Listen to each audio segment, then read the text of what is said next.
வணக்கம். தனலட்சுமி ராஜா, மதுரை. தெரிந்த கோயில், தெரியாத ரகசியம். சிதம்பரம் முக்கிய கோயில்கள் பற்றிய பாகம் 1.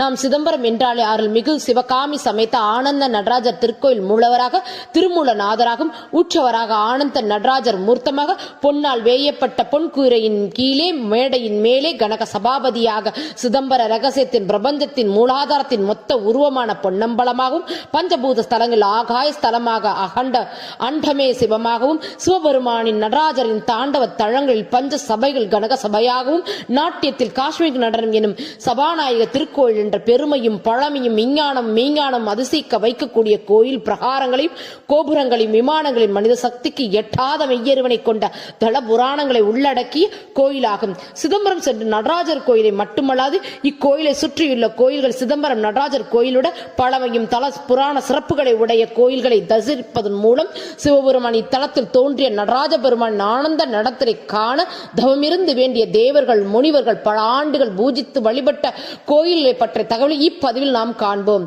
முதலில் நாம் காண இருப்பது அருள்மிகு தில்லை காளியம்மன் மற்றும் தில்லையம்மன் திருக்கோயில். கைலையில் நடைபெற்ற சிவபார்வதி நடத்தில் சிவபெருமானிடம் தோற்று இங்கு சிதம்பரத்தில் அல்ல காளியாக அவதரித்த பராசக்தியை பற்றிய தகவல்களை தனித்தொகுப்பாக முன்கூட்டிய பதிவிலை நாம் பதிவிட்டுள்ளோம் என்பதை தெரிவித்துக் கொள்கிறேன். தில்லைக்காளியை வழிபட்ட பின்னர் சிதம்பரம் ஆனந்த நடராஜரை தரிசிப்பது உத்தமம் மற்றும் பலம் தரும் என்பது நிதர்சன உண்மை.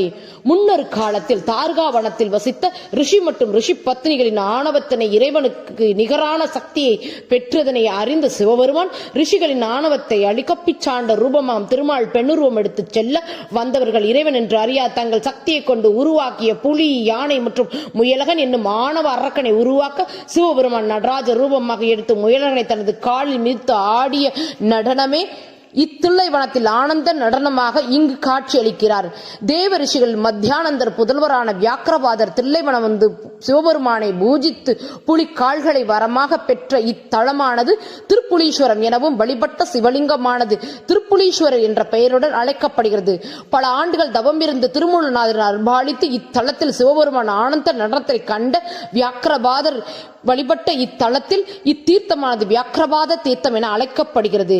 63 நாயர்கள் ஒருவரான திருநீலகண்டர் இத்தலம் வியாக்கிரபாத குலத்தில் தனது மனைவி ரத்னசாலையுடன் இறங்கி இறைவனார் ஆணைக்கு இறங்க முதுமொழியிலிருந்து இளமையடைந்ததால் இக்கோயில் இளமையாக்கினார் எனவும் இறைவனார் யவனேஸ்வரர் எனவும் அம்பாள் யவனாமிகை எனவும் அழைக்கப்படுகிறார்.